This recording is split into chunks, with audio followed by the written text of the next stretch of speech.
place.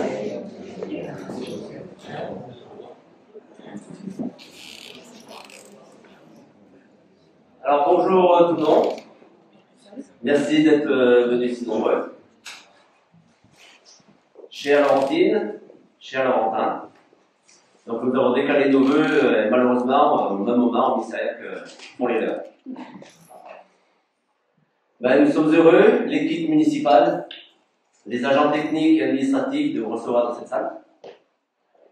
C'est un plaisir renouvelé de vous retrouver pour cette cérémonie des vœux, à la fois simple et conviviale, à l'image de notre commune. Donc, Madame Muriel Jourda, sénatrice du Morbihan, s'excuse de ne pouvoir être avec nous. Alors, je souhaite la bienvenue et remercie de leur présence à mes côtés Pierrick Lelièvre, vice-président à Louz-Procélian de communauté, en charge du tourisme et de la culture, que je ferai venir à mes côtés. Mes chers collègues maires, adjoints et élus municipaux, Madame le maire honoraire, Isabelle Michel.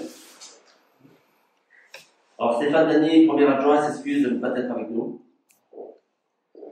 Les représentants des sapeurs-pompiers de Malais 3, merci à vous.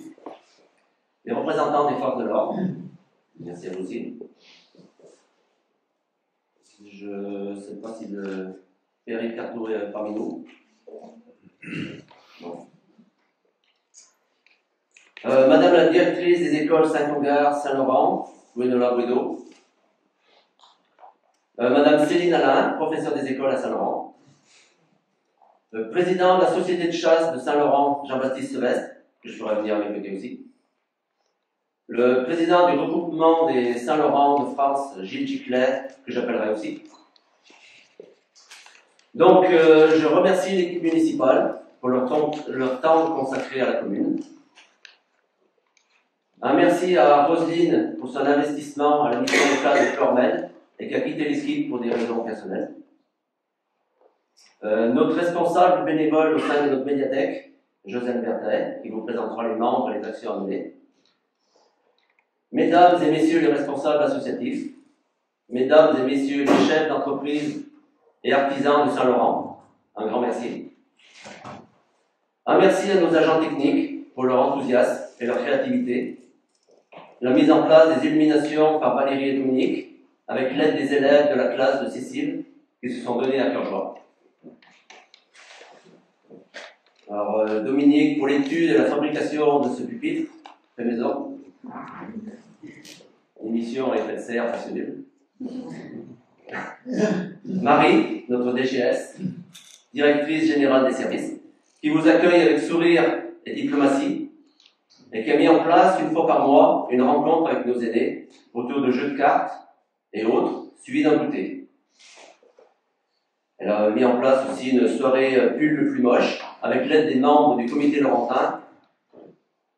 Voilà, pour la restauration, pour la petite collation. Donc vous trouverez des photos et commentaires dans le bulletin municipal, où cette année nous avons fait appel à un professionnel afin de vous offrir un bulletin de meilleure qualité avec un contenu plus enrichi. Donc il ne sera diffusé qu'une seule fois dans l'année. Donc vous avez des supports comme Panneau Pocket, Facebook, pour recevoir les informations utiles au moment voulu. Alors je vais continuer par le budget que Marie va afficher au-dessus de moi.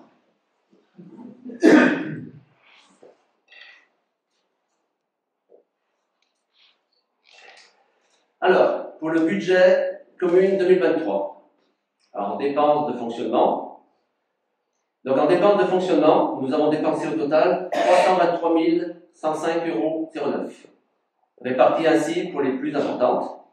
Donc, un chapitre 11 qui concerne toutes les dépenses à caractère général, donc fourniture, contrat, prestataire, etc. Il y en a pour 132 973 070 €.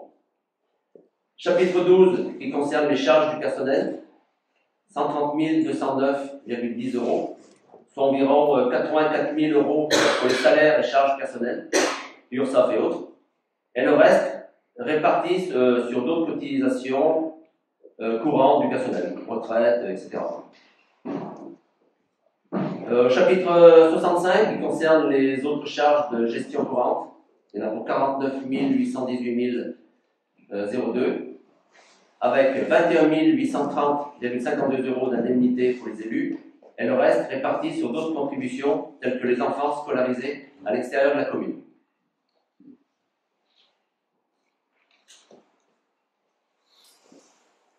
On a un rétroviseur, c'est ça. Pour les recettes de fonctionnement, donc en recettes de fonctionnement, nous avons au total 373 787,10 € répartis ainsi pour les plus importantes. Donc chapitre 10 qui concerne les produits, les services et ventes diverses, cantine, garderie, etc.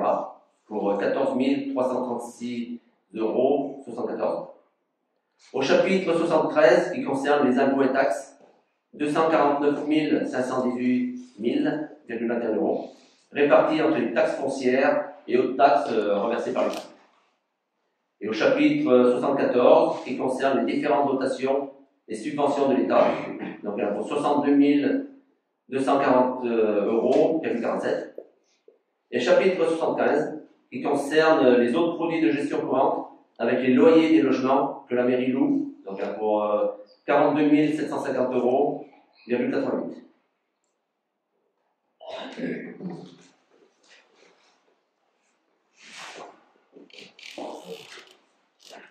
Alors, en dépenses d'investissement. Alors, en dépenses d'investissement, nous avons dépensé au total 97 047,77 €, répartis ainsi pour les plus importantes. Donc, chapitre 21 qui concerne les immobilisations corporelles, travaux voirie, réseau d'électrification, matériel, etc. pour 58 789,05 €. Au chapitre 16 qui concerne les remboursements aux emprunts, pour 14 971,29 €. Et le chapitre 23 qui concerne les immobilisations en cours, construction, rénovation, etc. pour 21 043,29 €. Alors, recettes d'investissement. En recettes d'investissement, nous avons au total 39 205,37 €, répartis ainsi pour les plus importants. Donc, au chapitre 40, qui concerne les opérations d'ordre de transfert entre sections, donc transfert de fonds d'un chapitre à un autre, pour 4 799,60 €. Chapitre 10, qui concerne les dotations, donc les fonds divers et réserves, au versement d'une partie de la TVA, 9 241,10 €. Et le chapitre 13, qui concerne les subventions reçues, 24 956 €. Voilà nos sous, vos sous, où ils passent.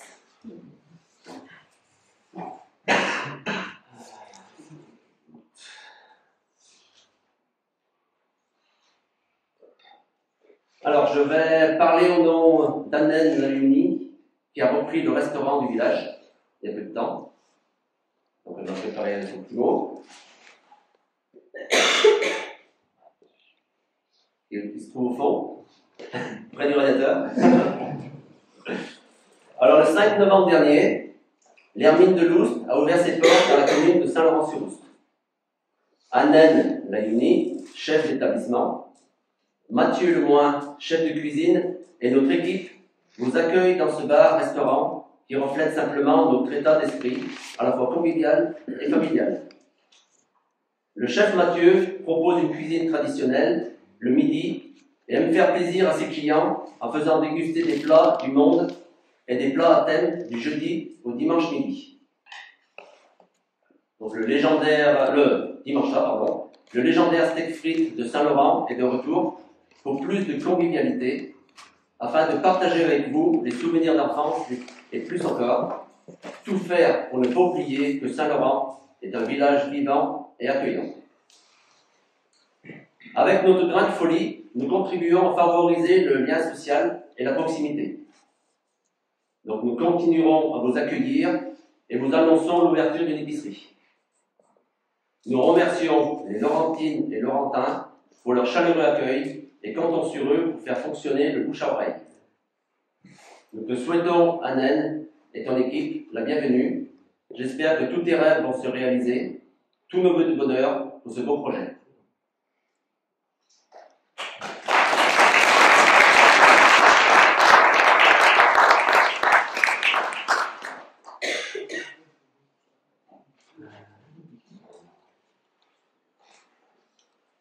À l'initiative de Corinne et Rémi, après quelques recherches sur des événements passés, on trouvait des photos de mariage, de fêtes, des écoliers de paysages, Saint-Laurent, et ont décidé de les mettre en valeur à l'emplacement où celles-ci ont été prises dans divers endroits de la commune. Donc vous avez pu les apercevoir. C'est sympa, il y a des gens qui ont pu se reconnaître dessus aussi. Elles ont été exposées donc, sur des supports rigides à la vue de tous. Donc cette action se reproduira cette année, avec je l'espère plus de photographies. Un marché des artisans et producteurs a été organisé par Nadège et Loïc Buisson, avec le soutien de l'UNC de Malais-3, dans le centre-bourg, le 12 août. Donc il y a eu quand même 19 emplacements. Pour une première, c'est pas mal. Ça s'est même très bien passé. Donc nous allons réitérer cette manifestation qui sera cette fois organisée par le comité des fêtes Laurentin.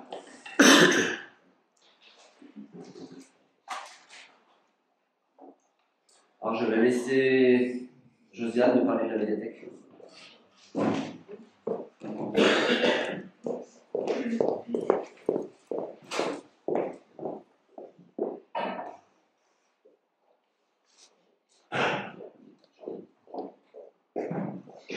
Bonjour à tous.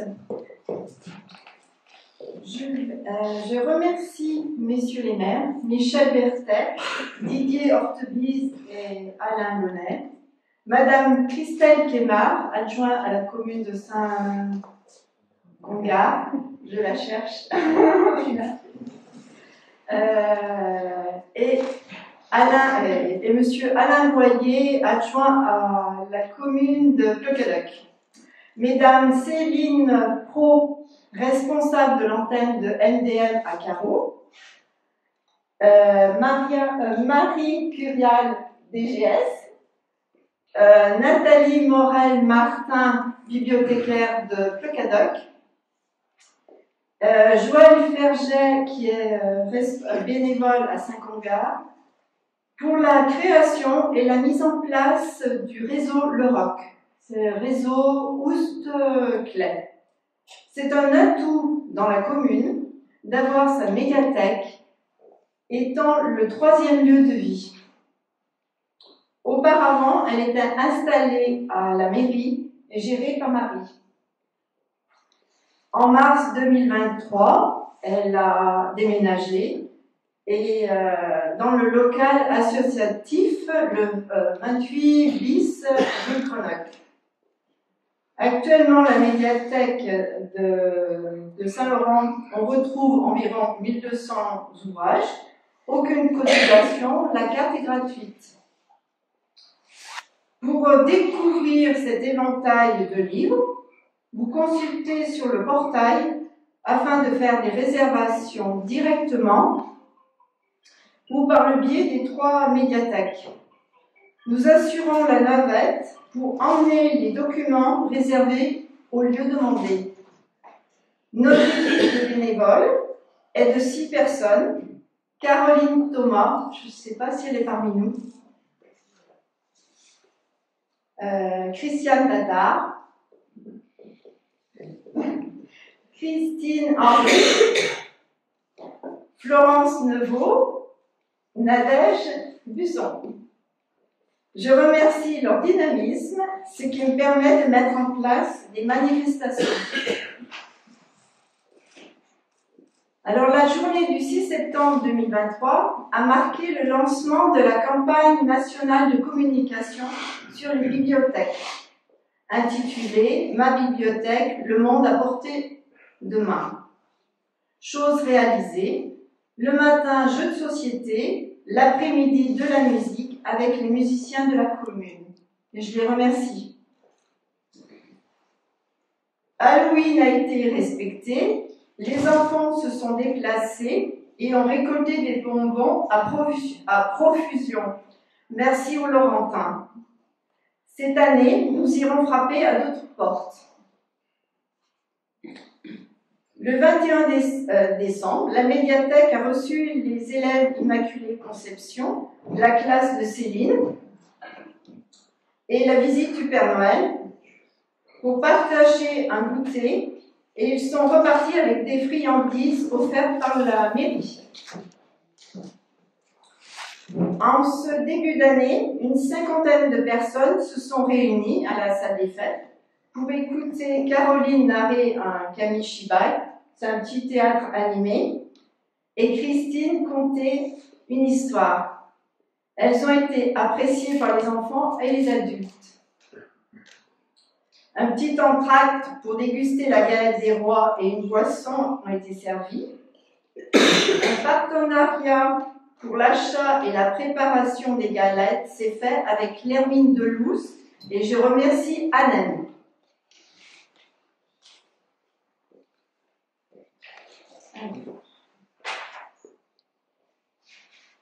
Le carnaval arrivera le 17 février.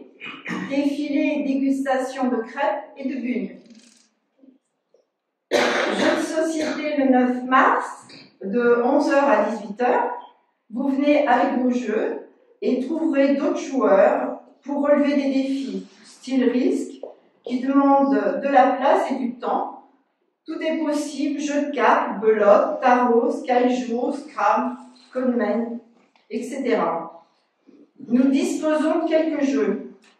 Vous devez vous inscrire pour la logistique et c'est gratuit. Une restauration rapide sera prévue sur place. La chasse aux œufs le lundi de Pâques dans le parc du domaine de Beaumont, gracieusement invitée par Annick de Torre. Je la remercie. Avec joie. D'autres projets seront dévoilés par la suite. Surveillez vos boîtes aux lettres. Et après, je vais enchaîner par le comité des fêtes. Alors, le comité des fêtes a vu le jour en octobre 2023. Une première action s'est faite en aidant Marie pour le pull de Noël le plus moche. Le vin chaud et les gâteaux faits maison étaient servis à l'occasion. Le 1er juin, les Olympiades arriveront dans notre commune, au terrain de foot, et chapeauté par Loïc Busson. Vous pourrez emmener vos enfants pour découvrir différents sports. Du foot, du rugby, du danse urbaine, karaté, aikido, boxe, VTT, tir à l'arc, hit-fit et handisport. Le 2 juin, un vide-grenier dans le bourg de la commune. Vous retrouverez toutes les informations sur Internet, Brocabra et vide-grenier hors point. L'inscription et réservation. Le paiement se fait par Hello Assou sur Internet. Restauration sur place. Et un petit bémol, c'est la médiathèque accepte les dons, les objets ou livres qui encombrent vos placards. Cette recette permettra de faire des activités au sein de la médiathèque. Merci. Pour la Saint-Laurent, le 10 août, nous organiserons moule frites à partir de 19h et le lieu n'est pas encore défini. On attend les décisions de la mairie. Deuxième édition du marché des petits producteurs aura lieu le 28 septembre. Et le 7 décembre, un concours sera ouvert pour la symphonie des soupes. Et la deuxième édition du concours du pull de Noël le plus moche sera reconduit. Et je vais terminer par une petite citation. Que chaque grain de sable du sablier de l'année écoulée se transforme en pépite de souvenirs précieux, mes meilleurs vœux pour la nouvelle année.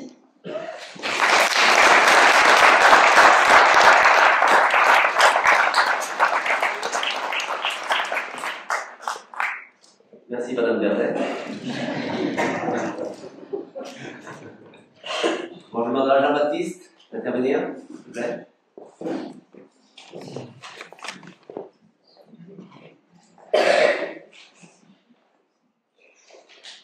Bonjour à tous. Je suis Laurentin depuis 78, adoption. Je suis président de la Société d'Âge depuis 2005, mais avant, depuis 78, j'ai tenu le rôle de secrétaire et trésorier. À Saint-Laurent, nous sommes 12 chasseurs, des piégeurs, 4 piégeurs. Malheureusement, on en a perdu un cette année. C'était mon meilleur ami.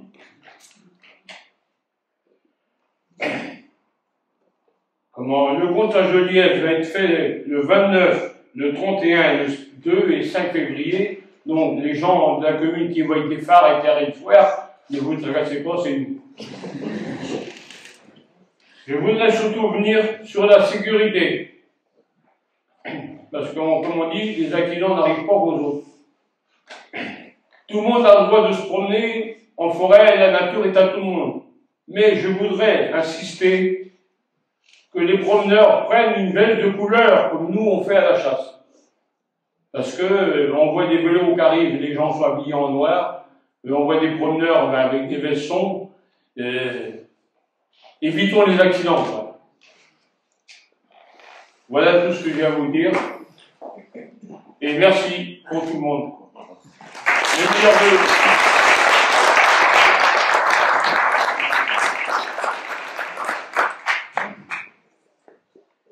Merci Jean-Baptiste. Je vais maintenant demander à Gilles. Gilles, le micro, s'il te plaît.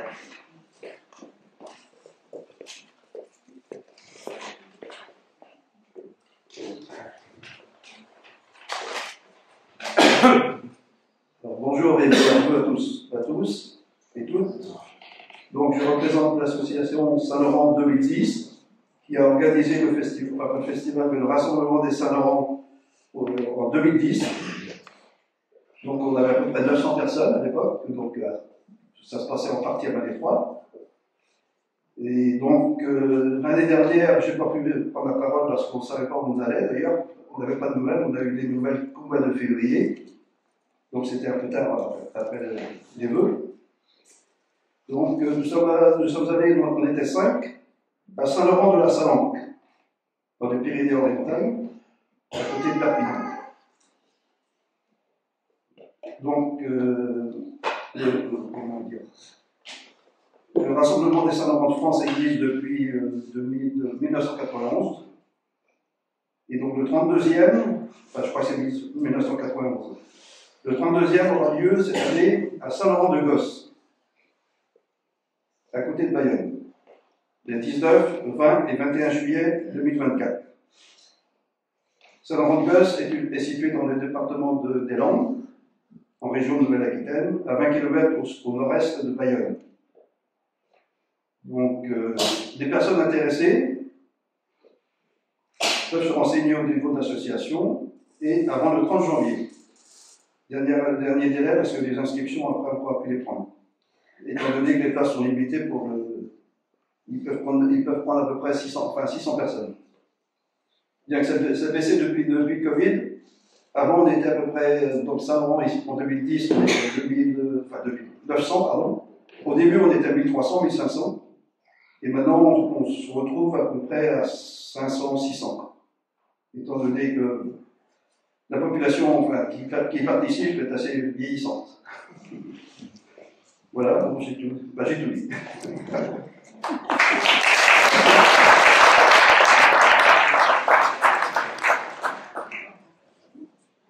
Merci Gilles. Alors, on va continuer. Alors, un mot sur notre école Immaculée Conception. Donc, par manque d'effectifs scolaires, nous avons dû fermer une classe. Donc, je remercie Cécile, professeure des écoles de Saint-Laurent, qui a la charge des CE1 et CE2 au nombre de 17 élèves. Donc, c'était compliqué pour gérer la surveillance des enfants, donc, où ils étaient actuellement à l'école. Donc, une solution a été trouvée pour la garderie du matin et du soir, pour accueillir 6 à 7 enfants, dans la salle du conseil, pour l'aide aux devoirs et aux jeux les y attendent. Donc, ça se passe très bien. Donc, un mot sur notre station d'épuration. Oust pour recéder la communauté pendant la compétence en 2026. Donc il comprend la gestion et l'entretien de celle-ci. Donc actuellement, une étude est en cours pour des travaux de mise en conformité. Donc la pose d'un débitmètre en entrée et en sortie, donc pour contrôler les fluides. Des trappes de regard pour mise en sécurité. Tout cela avec l'aide et le suivi du responsable chez SOR, donc Marc-Olivier Sour. Il n'a pas pu venir ce matin. Et Corentin Blandin, qui vérifie le bon fonctionnement de celle-ci. Merci Corentin. Donc le coût de ces travaux est entre 38 919 €, donc avec une subvention de 6 626,50 €. Donc pour le moment tout se passe bien, à part quand le canal décide de déborder. Donc je vais enchaîner sur donc la fibre est en cours d'installation donc chez les particuliers, suivant l'opérateur que vous avez choisi.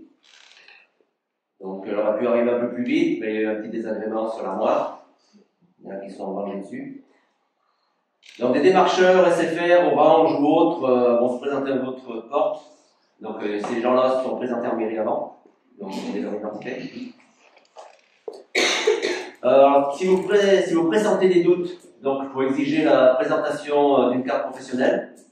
Ne donnez pas vos données personnelles, pas de photos de pièces d'identité. Ne signez rien avant d'avoir le devis en main. Ne versez pas d'argent. Vous pouvez aussi appeler votre propre opérateur pour demander une offre.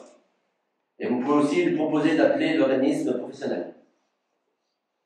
Donc là, ils ont commencé. Là, les premiers branchements vont se faire normalement la semaine prochaine, peut-être lundi. Je vais dire un mot sur la loi ZAN. Donc c'est zéro artificialisation nette des sols. Donc les discussions continuent à tous les niveaux, notamment celui de la région qui nous intéresse, et va déterminer les futures zones constructibles avec pour objectif imposé à terme de ne plus gagner sur les terres agricoles. Pour vous dire que chaque année, la France perd 20 à 30 000 hectares d'espaces naturels, agricoles et forestiers, sous la pression des activités humaines. Étalement des villes, bétonisation, sans pour autant négliger les besoins des territoires en matière de logement, d'infrastructures et d'activités. Donc un gros chantier. Je veux dire un mot sur la loi APR. Donc cette loi du 10 mars 2023 relative à l'accélération de la production d'énergie renouvelable vise à accélérer et simplifier les projets d'implantation de producteurs d'énergie et à répondre à l'enjeu de l'accessibilité locale. Dans le cadre de cette exercice de planification, les communes identifient les zones accélération pour l'implantation d'installations terrestres de production d'énergie renouvelable. Donc cela permet de répondre notamment aux enjeux de maîtrise énergétique, de solidarité entre les territoires et de transition écologique, tout en redonnant la main aux élus locaux. Alors, d'après l'article du Code de l'énergie, ces zones sont définies pour chaque catégorie de sources et de type d'installation de production d'énergie renouvelable. Donc l'éolien, photovoltaïque, méthanisation, hydroélectricité, géothermie, en tenant compte de la nécessaire diversification des énergies renouvelables en fonction des potentiels du territoire concerné et de la puissance d'énergie renouvelable déjà installée. Bonjour Myriam, il y a des chaises juste devant.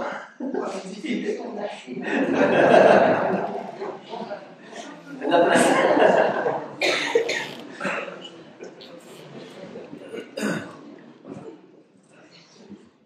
Donc, pour un projet, le fait d'être situé en zone d'accélération ne garantit pas son autorisation.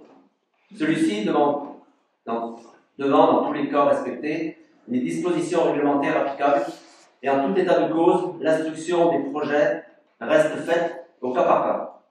Dans cette même logique, un projet peut donc également être autorisé en dehors des zones d'accélération. Donc dans ce cas, un comité de projet sera obligatoire et sera à la charge du porteur du projet. Ce comité inclura les différentes parties prenantes concernées par le projet énergie renouvelable dans les communes limitrophes. Pour cela, une concertation des habitants concernant les zones proposées doit avant tout se faire. Nous avons décidé de le faire via un registre qui sera tenu en mairie.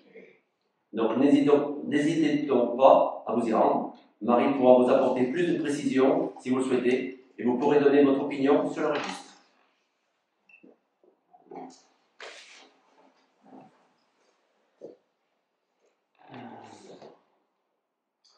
Donc, le terrain à l'entrée du bourg, où on devait lotir, on va mettre en place silo, est maintenu en suspension. Donc, un coût trop important pour la réhabilitation. La croix du cimetière est classée en plus juste à côté. Cause quelques soucis. Des coûts fort importants pour le budget de la commune, où il faudra passer le mètre carré de 22 à 55 euros, voire plus. Donc, nous allons faire en sorte que le terrain soit constructible et garder le projet sous le coude. Dans un même temps, nous sommes en train de faire une étude sur la rénovation en partie de l'église, donc sur les luminaires, chauffage, enduit, sur la voûte qui s'effrite, la pose de chenaux au prévoir, pour éviter la remontée d'humidité à la base des murs, donc des travaux pour colmater des fuites importantes au niveau du clocher, donc avant que celle-ci ne se détériore plus, il faut intervenir. Donc on choisit là où on va mettre nos budgets. Donc nous avons réalisé des travaux dans les logements loués par la mairie. Donc le rafraîchissement des murs, des sols, les changements de radiateurs, avec la pose d'un coin cuisine aménagé, qui était inexistante. Donc des travaux qui ont été faits pour le moment sur 3 logements, supervisés par Tony. Mise en place des travaux suite à la réflexion. Non, pardon, excusez-moi. Donc sur l'année 2023, nous avons dépensé 11 540 € pour ces 3 logements. Je continue sur les travaux. Donc des travaux ont été mis en place au hangar technique. Donc il n'y avait pas de sanitaire, il n'y avait pas de douche, pas de coin cuisine. Donc nous avons mis tout ça en place. Les travaux ont été effectués en partie par Dominique. Bravo Dominique. Voilà, je passais suite à la réfection de la chaussée, route des Bruyères, en bas de la grée. Donc le passage piétonné sera sécurisé par des petits côtelets. Donc incessamment sous peu, les côtelets sont arrivés. Avec un passage piéton pour la traversée de la route de Poubreux, et enfin restaurer le passage qui rejoint le parking où les racines des arbres dépassent dangereusement. Donc ce petit coin est un peu compliqué. Donc pour 2024 aussi, pour le 15 août, dans le cadre du grand pardon de la Madone des motards, l'équipe organisatrice met en place chaque année une grande balade le 15 août. Donc elle conduit les motards sur les routes de Morbihan. Et cette année, nous avons la chance que celle-ci passe sur Saint-Laurent. Donc elle démarre à Port-Carreau, comme toutes les années, passe par Guerre, Monteneuf, Carentoire, Créal, Ruffiac, et enfin Saint-Laurent. Donc après elle poursuit par Saint-Gravé, Pluyerlin, Le Caduc, et pour finir, Malétroit. Donc je n'ai pas le tracé définitif. C'est soit ils vont descendre par Lézeran, donc Ruffiac, Lézeran par la D147, ou Foucherel, rue Saint-Midon, en passant par ici, par le bourg. Ce serait plus sympa. Donc le passage du cortège permet une belle animation dans les lieux traversés. Et nous allons devoir trouver des bénévoles pour sécuriser certains carrefours. Voilà, donc je vais demander à Pierrick d'intervenir, s'il vous plaît.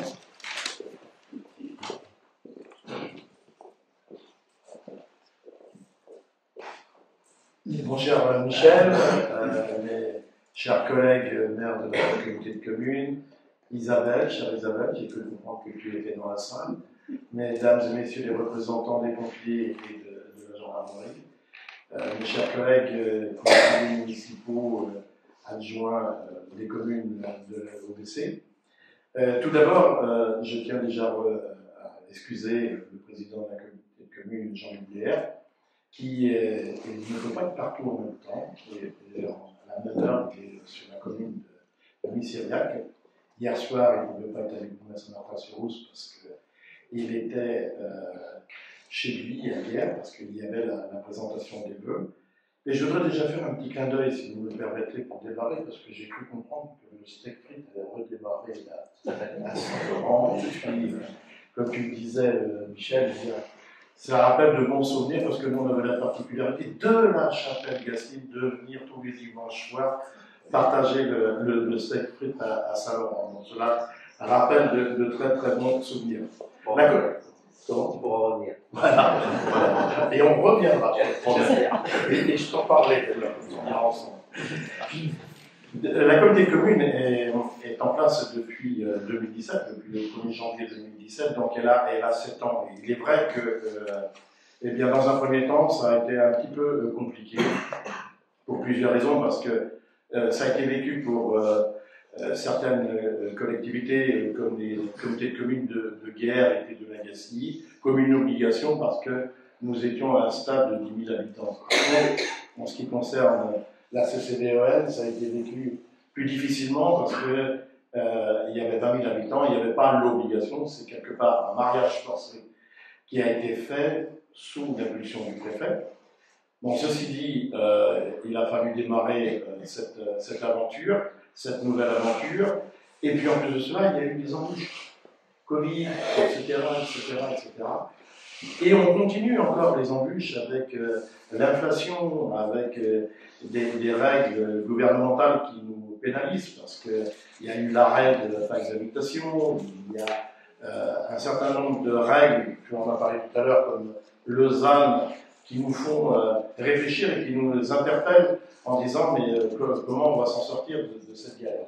Ce que je trouve de bien, c'est qu'au fil de l'eau, il y a eu les élections de 2020 qui ont fait avancer les choses, au fil de l'eau, on arrive à trouver l'énergie.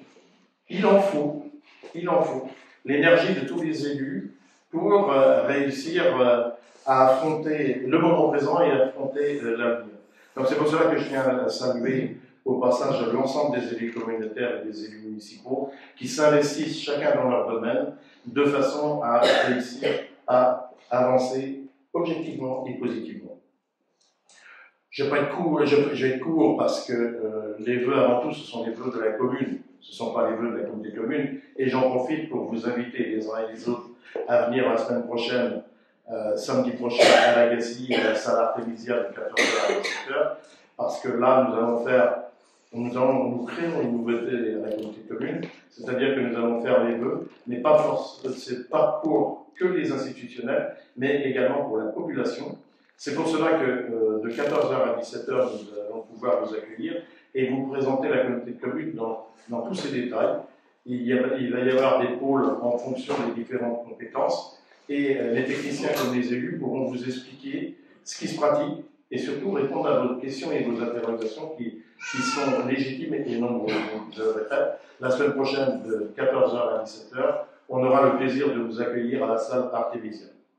La communauté de communes s'articule sur deux axes fondamentaux, qui sont avant tout l'économie et le service à la personne. L'économie à travers nos zones d'activité, et on a la chance parce qu'on a un cadre qui contourne la communauté de communes. Et pour cela, on avait une réserve de terrain pour accueillir les entreprises qui étaient relativement importantes, et d'ailleurs, le percepteur, pour ne pas le citer, nous encourageait à faire de la promotion de façon à vendre ces terrains et pour en même temps diminuer les stocks au niveau du budget et de façon à avoir des rentrées d'argent. C'est ce qui a été fait. C'est ce qui a été fait en 2022 et 2023. Il y a eu énormément de demandes d'installation des entreprises que l'on peut saluer et remercier au passage pour leur investissement. Et donc on a ces zones qui se sont remplies au fil de l'eau.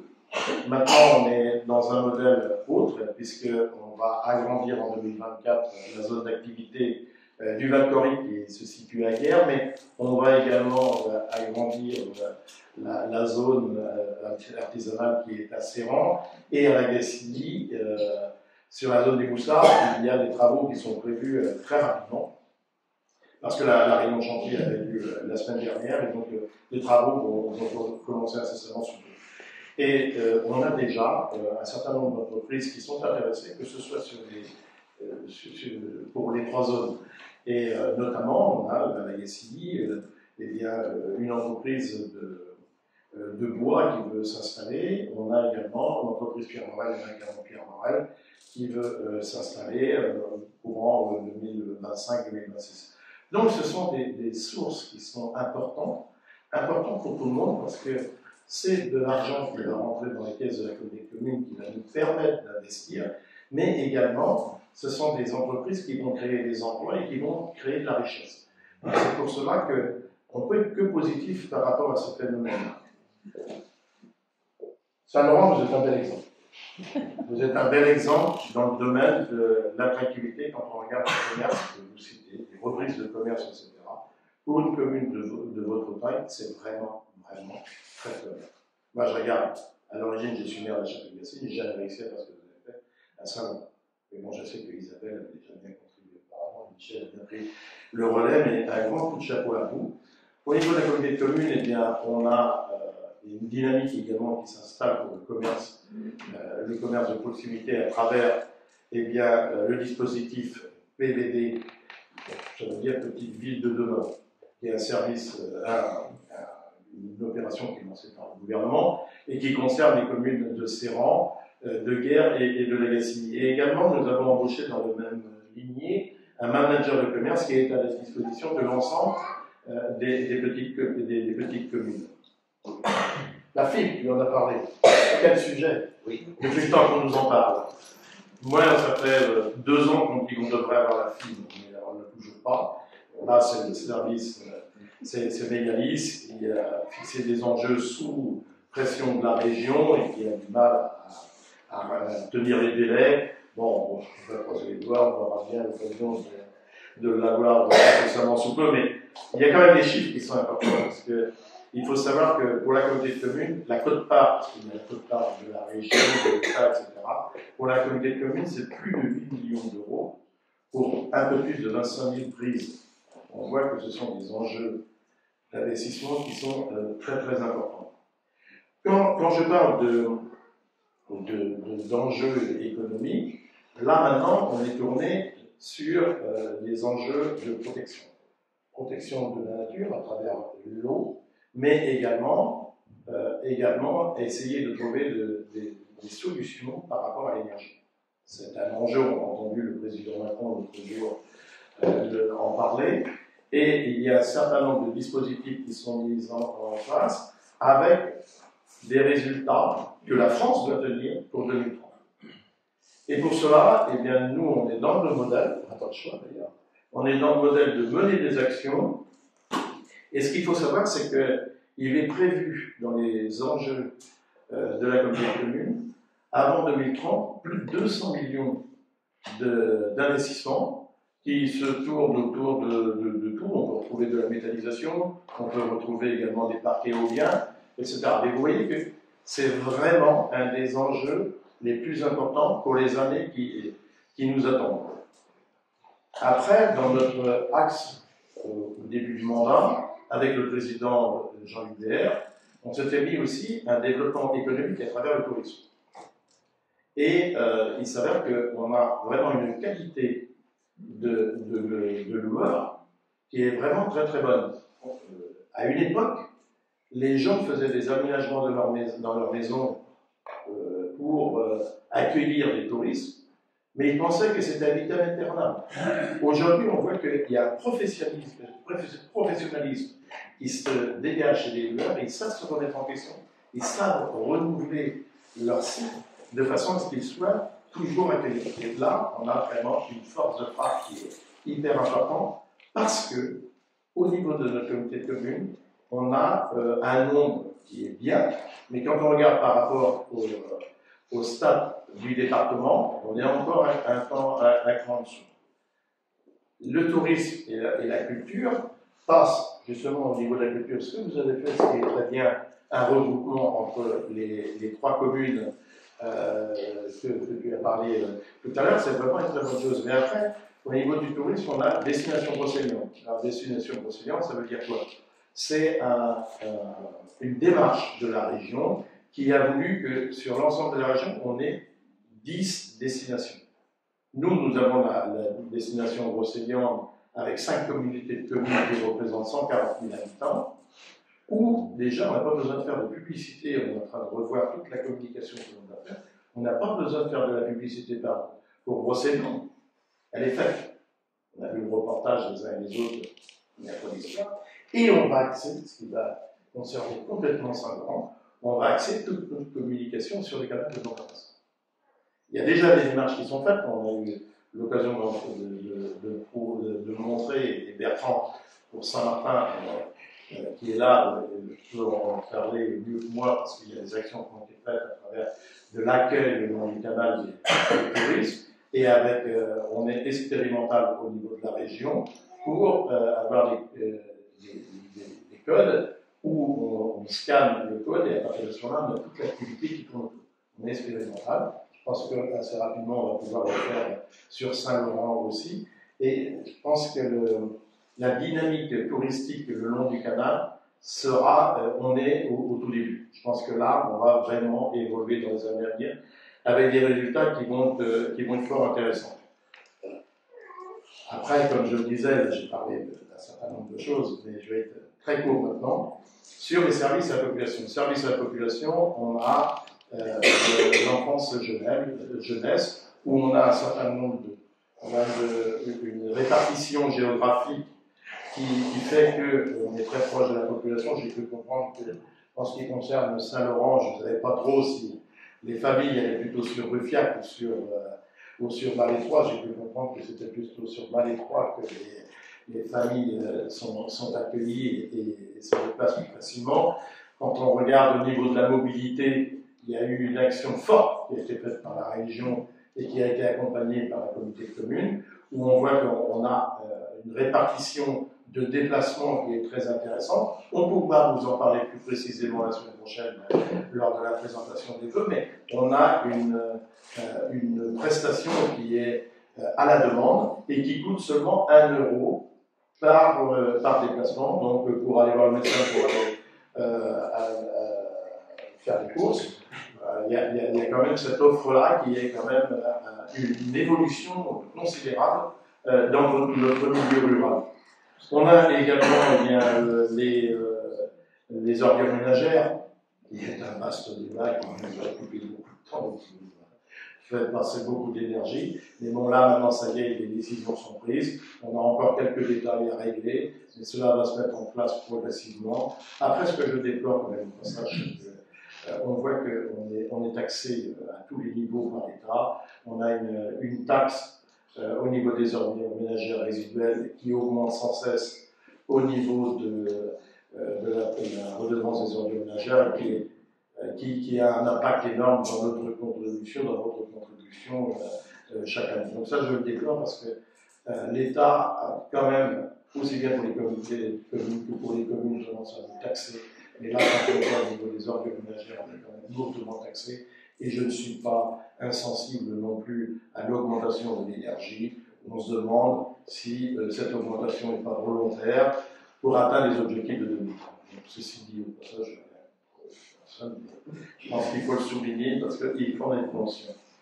Et après, on a d'autres actions qui tournent autour de l'habitat parce qu'on veut mener vraiment un gros chantier. On sait que l'habitat est important. Je pense qu'on a dans nos communes, les uns et les autres, de l'habitat qui n'est pas renouvelé parce que les gens disparaissent et il est important qu'on arrive à renouveler tout ce parc avant de commencer à aller sur des terrains qu'on a pu faire à une certaine époque, mais le ZAN va nous l'interdire et on va devoir naturellement en prendre conscience. Voilà, je vais terminer mon propos sur le sujet. Merci Michel de nous avoir invité la communauté de communes. Je tiens à vous encourager tous au niveau du conseil municipal de Saint-Laurent. Vous encouragez tous les associations, parce que j'ai toujours dit que les associations, c'est le poumon d'une commune. Et puis, je vous souhaite à toutes et à tous une très très bonne année.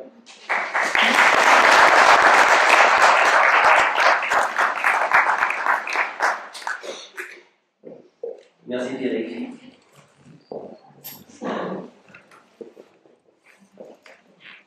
Donc nous allons faire une demi-journée, vous serez tous invités pour accompagner les nouveaux arrivants à Saint-Laurent. avec un pot de bienvenue qui sera offert, et une invitation spéciale, donc je leur ai pas encore parlé, pour nos deux champions. On a quand même deux champions à Saint-Laurent.